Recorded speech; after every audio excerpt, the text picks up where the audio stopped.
in order to control a country. Alongside inequality, the other major danger we face is the rise of digital dictatorships that will monitor everyone all the time. This danger can be stated in the form of a simple equation, which I think might be the defining equation of life in the 21st century.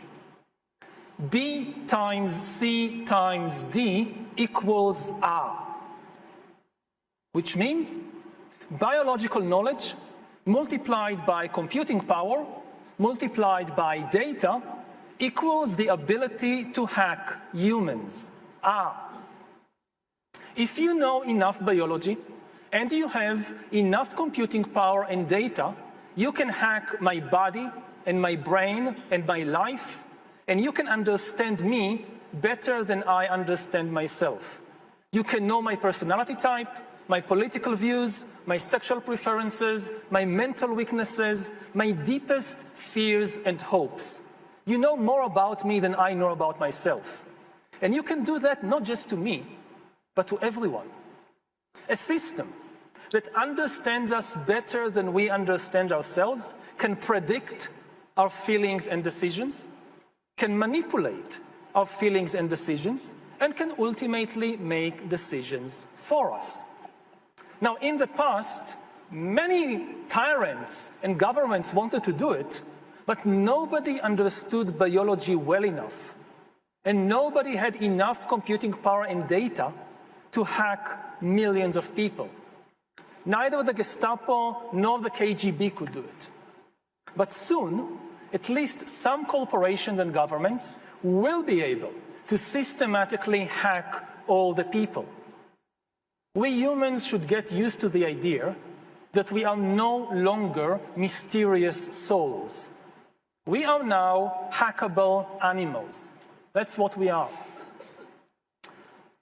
The power to hack human beings can, of course, be used for good purposes, like providing much better healthcare.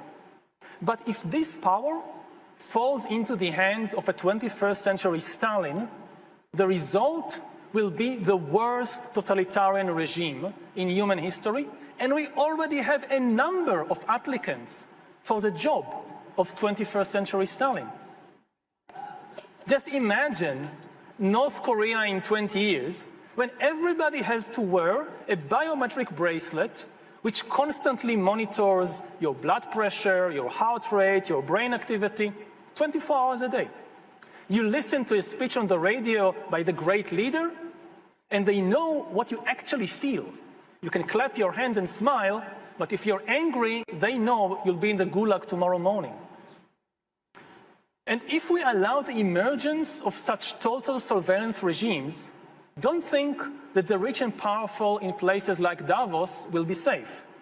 Just ask Jeff Bezos. In Stalin's USSR, the state monitored members of the communist elite more than anyone else. The same will be true of future total surveillance regimes. The higher you are in the hierarchy, the more closely you will be watched. The twin revolutions of infotech and biotech are now giving politicians and business people the means to create heaven or hell, but the philosophers are having trouble conceptualizing what the new heaven and the new hell will look like. And that's a very dangerous situation. If we fail to conceptualize the new heaven quickly enough, we might be easily misled by naive utopias. And if we fail to conceptualize the new hell quickly enough, we might find ourselves entrapped there with no way out.